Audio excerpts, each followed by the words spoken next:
I document places like this. Dead malls, shuttered hospitals, amusement parks where the rides have rusted into skeletons. It started as a side project, a few videos for a small but loyal audience. But over time, it became an obsession. There's something about forgotten spaces, the way they hold onto echoes of life long after people have left. Every building has a story, and I like to be the one to find it. It started like any other exploration. I had parked 2 blocks away, shouldered my camera bag, and walked the perimeter before stepping inside. The building was completely unmarked. No signage, no branding, just a hulking grey structure with tinted glass doors that slid open with a soft hiss. It looked abandoned, yet maintained. That should have been my first red flag. I hesitated just inside the entrance, letting my camera roll as I adjusted the strap on my shoulder. The place smelled too clean. No dust, no mildew, just the faintest trace of something synthetic, like new furniture and stale air conditioning, but with none of the usual warmth of a working store. No graffiti, no broken shelves, no gutted electronics or scattered trash. Just an IKEA showroom. On instinct, I pulled out my phone to check for Wi-Fi. Nothing. No network name, no signal bars. I flicked airplane mode on and off, even moved a few steps toward the entrance, but it was just a dead screen. No service, no data, like the whole building had been cut off. I exhaled sharply and pocketed it. Could have been bad coverage, could have been thick walls, could have been 1,000 things that weren't what my gut was telling me. I let out a slow breath and started walking. At first, everything made sense. The wide aisles, the neat living room displays, the little tags with product names in Swedish. I narrated for my microphone, my voice bouncing back softly from the clean floors. "Looks like this place was left in perfect condition," I murmured. "Weird. No sign of looters. Usually spots like this are stripped down for copper and scrap metal." I kept going, panning my camera over the staged rooms, stepping past identical sofas arranged under warm overhead lights. A bit too warm, now that I was thinking about it. Like the temperature was controlled, just enough to make it feel inhabited, but with no hum of AC, no distant murmur of a ventilation system. Red flag number 2. Still, no reason to panic. I was used to eerie places. Forgotten malls, condemned hospitals, empty highways at dawn. It wasn't until I glanced back toward the entrance that my stomach tightened. Because it wasn't there. I stopped walking. My pulse gave one slow thud against my ribs. Behind me, where I should have seen the front doors and the street outside, there was just more IKEA, more showroom, more shelves and staged furniture, more identical signs pointing toward exits that suddenly seemed too far away. I turned in a full circle, forcing a breath, scanning the ceiling for any sign of orientation. But the layout had changed. I was sure of it. The pathway I'd just walked was gone, or at least twisted into something unfamiliar. "Okay," I muttered, gripping the camera a little tighter. "Okay, maybe I just took a wrong turn." I turned down another aisle, moving briskly now, eyes darting from sign to sign. They should have led me back to the entrance, they always did. Every corridor I took led to another showroom, another perfectly arranged bedroom set, another repeating pattern of lights and shelves and price tags. I swallowed, my breath coming a little faster now. There had to be a way back. There was always a way back. A distant rustling noise froze me in place. Not the kind of noise a building makes, not the creak of settling beams or the rattle of an old air duct. No, this was movement. Something shifting in the next aisle over. Soft, deliberate steps. I turned my head slowly. And that's when I saw a figure, standing perfectly still between 2 towering shelves. Tall, too tall, dressed in a faded yellow shirt and navy blue slacks, an IKEA uniform. But their proportions were all wrong. Their limbs were just a little too long, their posture slightly off, like someone had assembled a mannequin incorrectly. No face, just a smooth, blank expanse where features should have been.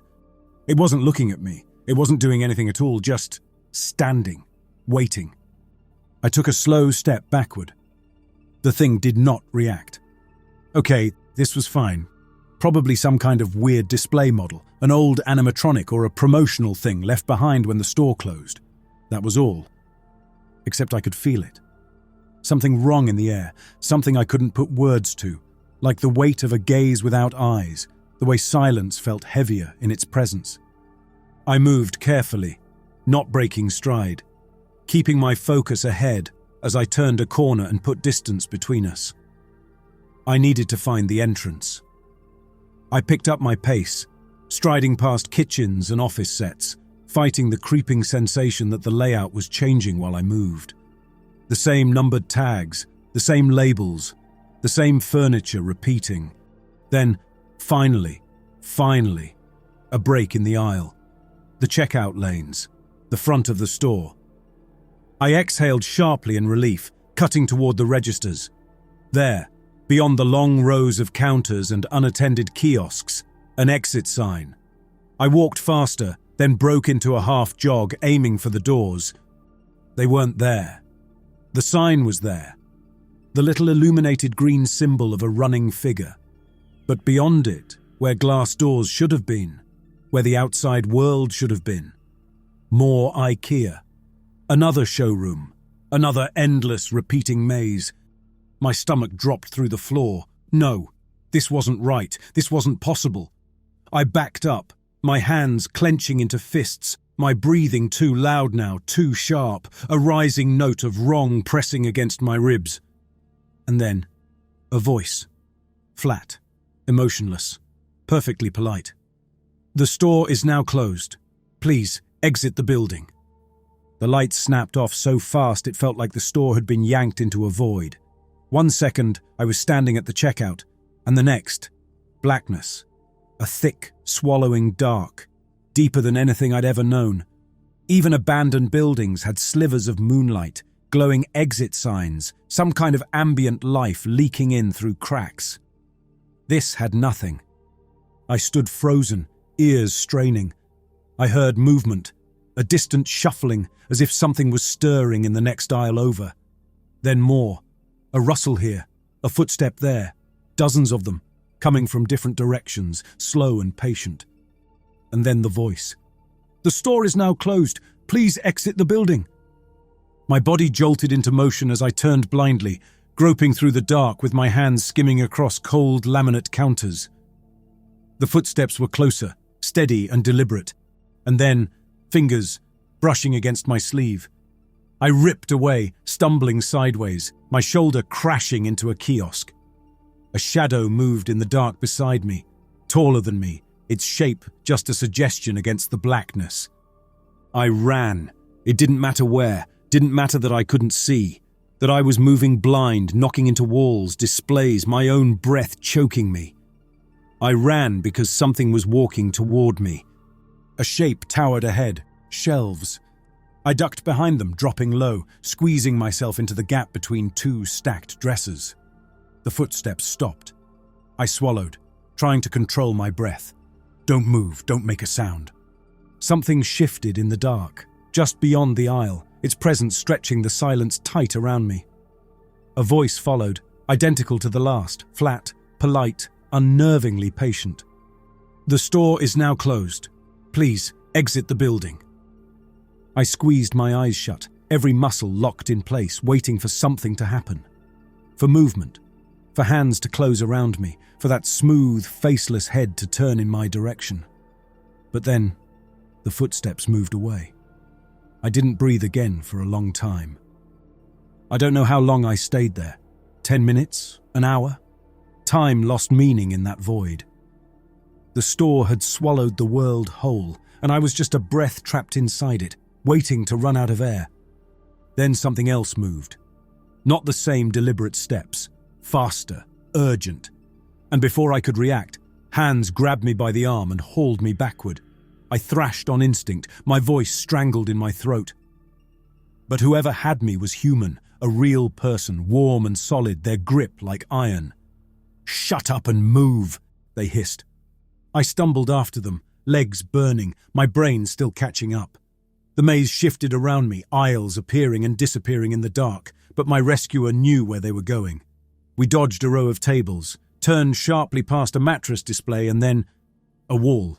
Not a real one, not concrete, but a barricade, hastily built from furniture.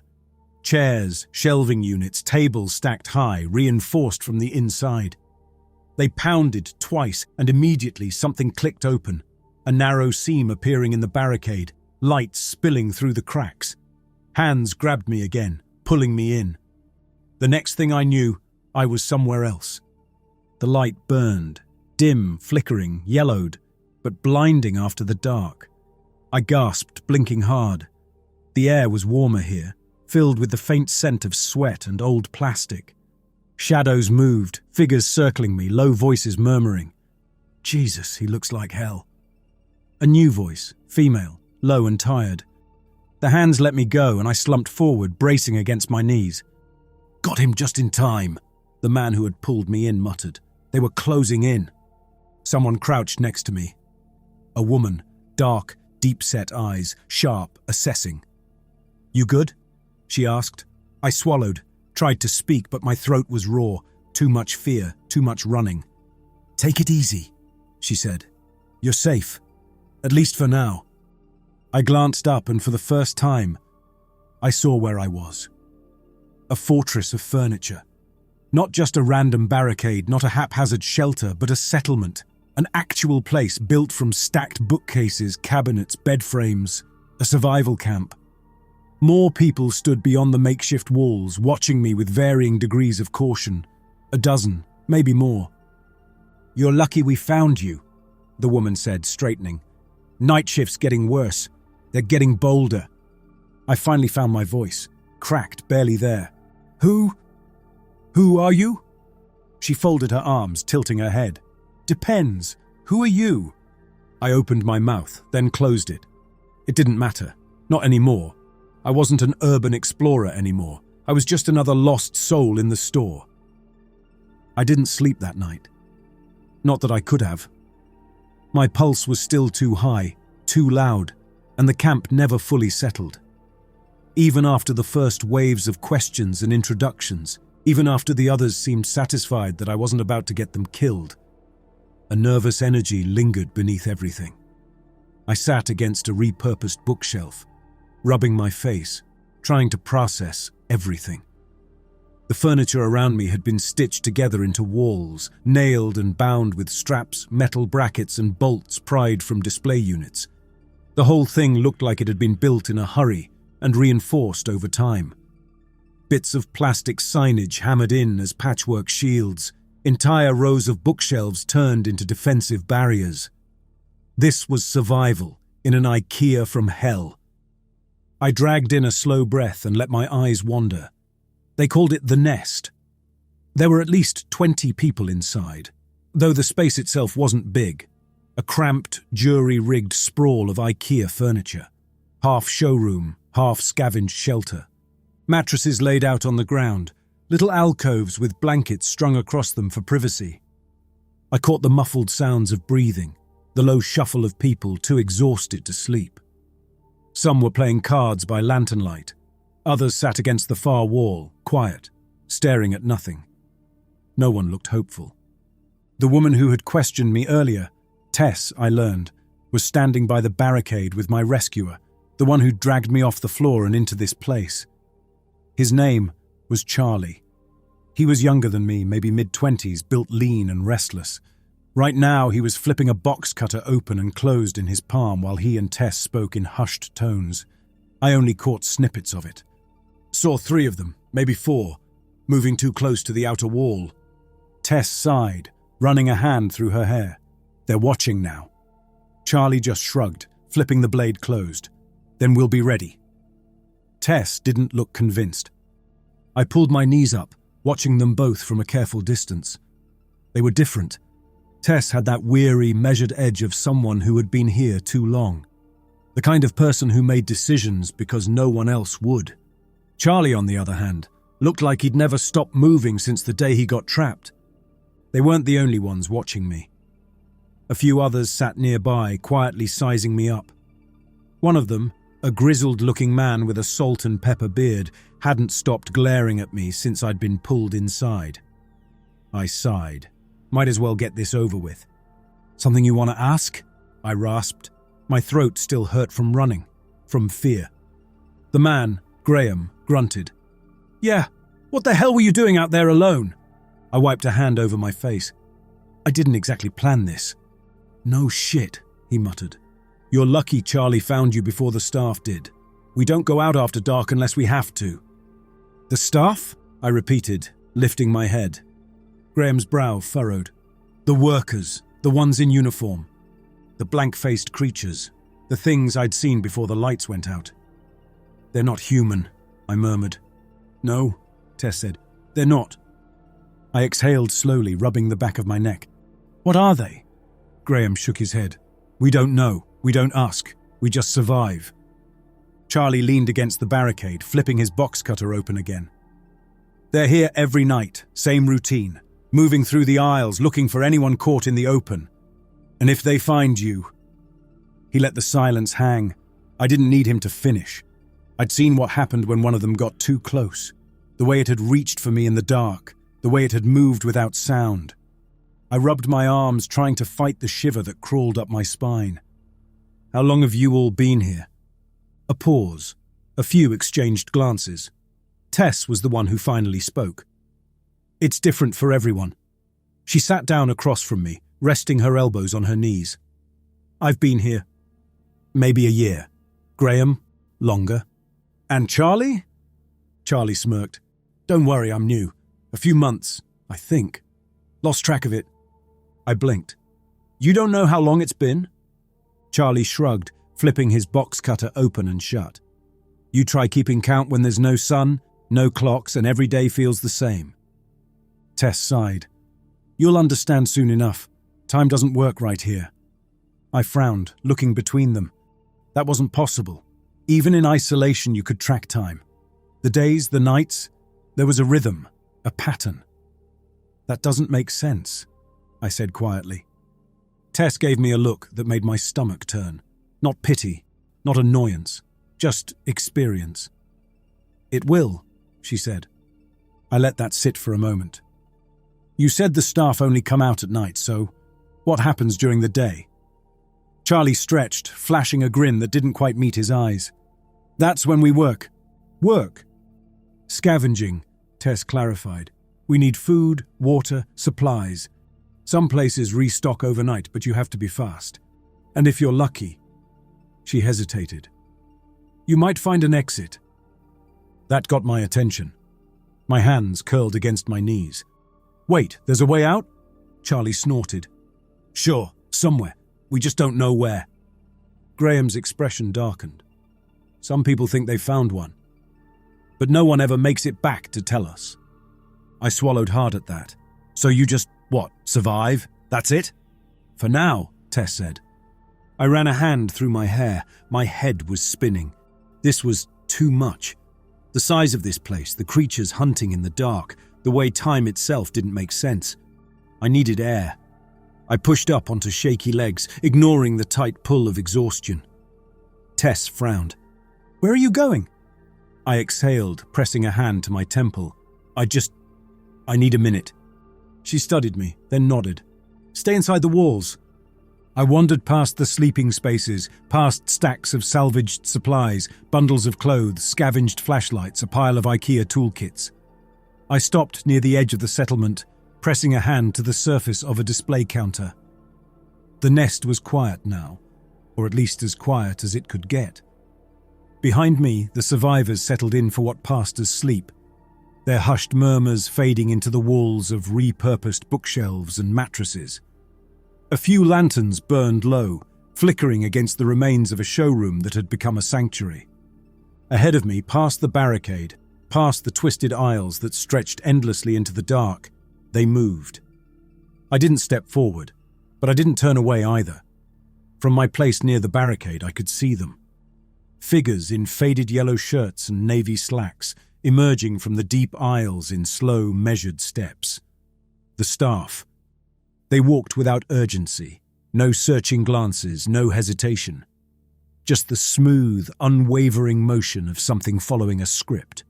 One moved past a row of displays, arms hanging stiff at its sides. Another strode toward the shattered remnants of a wooden bed frame, stepping over broken slats as if they weren't even there. The details should have blurred in the low light, but I could still see them perfectly. They were tall, too thin in some places, too wide in others. I had the horrible feeling that if I got close enough, really close, I'd see where the proportions didn't match, where the joints bent the wrong way beneath fabric, where the bones didn't quite make sense. And their faces... No, not faces. Just smooth, blank nothing where features should have been. I swallowed, my mouth suddenly dry. "The store is now closed. Please, exit the building." The nearest one spoke as it passed an empty aisle, its voice identical to the last, tinny and polite. They all said it, occasionally, randomly, like a pre-recorded announcement built into their bones. I shifted my weight, stepping back carefully from the barricade, and one of them stopped, not right in front of me, but close. It had been walking just like the rest of them, but now it stood still. Silent, just beyond the edge of our settlement's wall, its featureless head tilted like it was listening. I held my breath. It didn't move, didn't turn, didn't shift. It just stood there, motionless. A prickle of unease crawled up my spine, and I took another slow step backward. Tess's voice was suddenly in my head. "Stay inside the walls." "Yeah, no problem." I forced myself to step back, deeper into the nest. Not running, not rushing, just careful, even movements. The kind you make when you know something isn't watching you, but is aware of you. I turned a corner, pressing my back against a stacked bookshelf, and let out a breath. When I risked another look, the staff member was gone. The next day, I woke to Charlie kicking my boot. "Come on," he said, adjusting the strap of a reusable IKEA bag slung over his shoulder. "You're on food duty." I blinked at him, still groggy, my brain trying to reboot. "What?" "Food run," he said. "Come on, rookie. Everyone pulls their weight." I wanted to argue. Maybe point out that I had barely survived my first night here and was in no condition to do anything. But he was already walking off, and Tess was watching. I sighed, pushing to my feet. "Where are we even going?" I muttered, rubbing a hand over my face. Charlie shot me a grin. "The food court, obviously." Obviously. I followed. I had expected the food court to be ransacked. Or worse, decayed, forgotten, filled with expired scraps of a world that should have been abandoned long ago. Instead, it was fully stocked. Plates of meatballs, mashed potatoes, and lingonberry sauce lined the trays like they'd been freshly served that morning. Pastries were piled in neat rows, sandwiches and salads sealed in plastic containers, bottles of water stacked in refrigerators that hummed with power. No workers, no sign of how or when the food had appeared. Just there, waiting, like it always had been. Charlie plucked a bottle of water off a shelf and tossed it to me. I caught it on instinct, staring at him. "What is this?" I asked, voice low. He shrugged. "Breakfast." I looked back at the food. My fingers tightened around the bottle. "This doesn't make sense," I said. Who puts it here? How does it stay fresh?" "We don't know," Tess said. I turned, realizing she was watching me from the other side of the court, arms crossed. She didn't look confused. She didn't even look particularly interested, because she'd stopped asking questions a long time ago. "Things in this place reset," she continued. "Every day. Some shelves restock, some don't. You can count on the food court, but water's harder to find. Flashlights, batteries, anything useful, that's what people fight over." Charlie gestured to a tray of untouched cinnamon buns. "You gonna eat? Or are you gonna keep staring like an idiot?" I clenched my jaw, but I grabbed one. What else was I supposed to do? We filled our bags. Bottled water, packaged sandwiches, anything that wouldn't spoil too fast. There was no rush. No frantic scavenge for scraps. It was all just there, waiting. like it had been restocked by invisible hands, placed neatly in trays and coolers as if the store was still expecting customers. No one spoke much on the way back. The nest felt smaller when we returned, like the walls had closed in just a little more. We dumped our haul near the supply stacks, rationing out portions, some of the older survivors murmuring over what we'd managed to find. And then the lights began to dim. When the first flickers of closing time crept into the edges of the aisles, we weren't the last ones to arrive at the nest. Another group had gone out earlier, 4 of them. But by the time the lights started to dim, when the first flickers of closing time crept into the edges of the aisles, only 3 came back. We waited. At first there was hope. He must have taken a wrong turn. He will find his way back before the lights went out. Then the store went dark, and we heard them. The slow, measured shuffling of footsteps, the faint rustle of fabric moving through the aisles, closing in. I stood by the barricade, heart hammering, staring into the blackness beyond our walls. At first I thought I saw him, a lone silhouette, standing still in the dark. Then the shapes around him came into focus. The staff. They weren't striking him, weren't tearing into him like predators. They were simply holding him. Their long arms wrapped around his shoulders, his back, his sides. Too many hands pressing against him, keeping him upright, still. And he wasn't resisting. He wasn't screaming. He just stood there, his head tilted slightly downward, his body slack, as if he was listening. I opened my mouth. I almost called out, but Tess's hand landed on my shoulder. "Don't," she said quietly. And then, in the dark, the figures turned, and they walked away with him. The next morning there was no body, no blood. Just an empty uniform, neatly folded, sitting in the aisle where they had taken him. No one touched it, not even Graham. I sat against the barricade, watching the others move in silent routine. No one talked about it. No hushed conversations, no whispered theories. Just a quiet acceptance. This was normal to them. A person disappears and the world adjusts around the absence. I exhaled sharply, pressing my hands against my knees. I couldn't stay here, not forever. The idea of escape started like a splinter in my mind, small, sharp, a whisper of something I wasn't supposed to think about. Tess noticed it first. She found me pacing the edge of the nest, hands restless, eyes darting between the distant signs overhead. "You're looking for something," she said. I stopped, shoulders tense. She crossed her arms, studying me. "Go on then, say it." "You told me there are exits." Tess didn't move. "People have found them before," I pressed. "That means there's a way out." She sighed, shaking her head. "We don't know that." "But you said—" "I said people think they've found one," she corrected. "But no one ever makes it back to tell us if it's real." I clenched my jaw. "Maybe they made it out." Tess gave me a long, measured look. "And maybe they didn't." I didn't answer, because I knew what she meant. The staff didn't just kill people. They didn't leave blood or bodies or anything behind. They took them. And whatever happened after that, no one knew. Still, that didn't mean there wasn't a way out. I glanced over at Charlie. He was flipping his box cutter open and closed, watching the conversation with that lopsided smirk that never quite reached his eyes. "You're serious about this, aren't you?" he asked. I nodded. He tilted his head, considering, then shrugged. "All right," he said. "I'll go with you." Tess swore, pinching the bridge of her nose. "This is a stupid idea." Charlie just grinned. "Most good ideas are." I had expected resistance, expected Tess to argue, maybe even shut the whole thing down outright. Instead, she just looked at me, like she was waiting for me to back down on my own.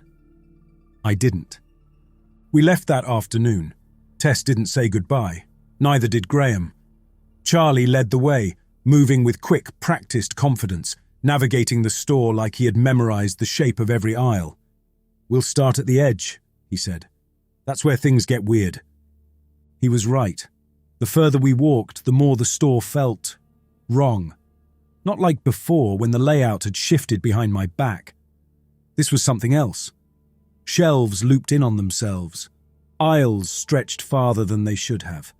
I reached out at one point, just testing, just trying to touch one of the shelves we passed. My fingers met nothing. The shelf was there, but not there. A visual trick. Or maybe something worse. Charlie saw my expression and grinned. "Yeah, welcome to the fracture." I glanced at him. "You've been here before?" "Once or twice." And Charlie's smirk faded slightly. "And I never stayed long enough to see where it led." I exhaled, glancing around. The air felt thicker here, stretched, like I was walking through something that had been pulled too thin. Signs floated overhead, but the words on them blurred when I looked too long. "Hold up," Charlie murmured. I stopped beside him. "What?" He pointed. Ahead of us, past a row of warped, twisting aisles, a door. Not just any door, not a fake showroom piece, not a misplaced employee exit. A real door, metal, unmarked. A tiny, flickering green exit sign buzzed above it. Charlie turned to me. "Well?" I licked my lips. "We go through it." Charlie hesitated for a second, then he nodded. We moved forward. Slow, careful. The door was closer than it looked. My heart was pounding, my hands were sweating, and every instinct was screaming at me not to trust this, not to believe it, but we reached for the handle. A voice spoke behind us. "The store is now closed. Please, exit the building." The blood drained from my face. Charlie went rigid. Slowly we turned. They were standing in the aisles, 5 of them. Still, silent, faceless. The nearest one was only a few feet away, not moving, not speaking again, just standing there. The exit door was still there. I wasn't sure if it was real, if it was a trick, if it would slam shut the second we got close, but it was the only chance we had. Charlie reached for it first. His hand hit the handle, and for a brief, agonizing second it didn't move. Then, click. The door gave. A rush of air hit us, cooler than the stagnant warmth of the showroom. Not fresh air, not exactly, but different. A place that wasn't here. Charlie shoved the door open. "Go!" I ran through it, past him, into whatever was on the other side. And then, a hand clamped around his arm. I skidded to a stop. Charlie let out a sharp, choked noise, his body jerking as he was pulled backward, his grip ripping from the doorframe. I skidded to a stop. Charlie let out a sharp, choked noise, his body jerking as he was pulled backward, his grip ripping from the doorframe. I turned and saw them dragging him away, 5 sets of hands locked onto him like steel. His blade was out, slashing wildly. He cut deep into one of their arms, deep enough that something dark seeped from the wound, but the thing didn't react, didn't flinch. They just held him. And Charlie stopped fighting. Just like that, like a switch had flipped. 1 second he was struggling, kicking, alive, and the next, he just wasn't. Not limp, not unconscious, just still. His head tilted downward, his arms went slack. And I understood what was happening. I didn't want to. I wanted to scream, to run in, to grab him back, to do something, but Tess's voice was in my head, sharp and cold. "Don't." The staff turned, dragging Charlie into the dark aisles, away from the door, away from me. And I ran. The first thing I noticed was the sound. The moment I crossed the threshold, the world shifted. No more buzzing fluorescent lights, no more endless hum of empty space stretching on forever. I heard cars, engines rumbling, a distant siren. When I turned, the door was gone. No exit, no sign of an IKEA behind me. Just a cracked parking lot, washed out under a grey sky, weeds pushing through asphalt. The air smelled like rain on concrete, like the outside, like the real world. I stumbled forward, my legs barely holding me, my breath still caught in my throat. I felt like I'd been dropped from orbit. It wasn't real. It couldn't be. I turned, scanning the lot, trying to place where I was. But the building, the store, it was gone. Not abandoned, not caved in or demolished. Just Not there. Like it had never existed at all. I didn't go home right away. I don't know why. I walked instead, just kept moving, feeling the weight of a normal world settle around me. The kind of weight I hadn't realized I'd been missing until now. I passed a gas station, a real one. A few people stood outside, chatting, alive in a way the nest never had been. A woman walked past me, pushing a stroller. A man leaned against his car, drinking a coffee. It felt fake. I knew it wasn't.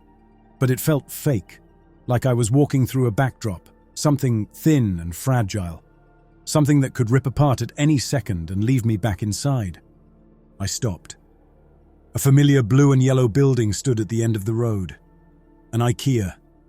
Not the one I'd entered before, not in the same location, but identical, perfectly normal, perfectly placed. And standing just inside the sliding glass doors, past the rows of displays, a staff member. He wasn't moving, not walking, not sorting anything, just standing there. I felt the weight of his gaze, even though I knew they didn't have eyes. I turned and walked away. I didn't look back, but I knew I wasn't out, not really, because the store never really lets you go. It just waits for you to come back.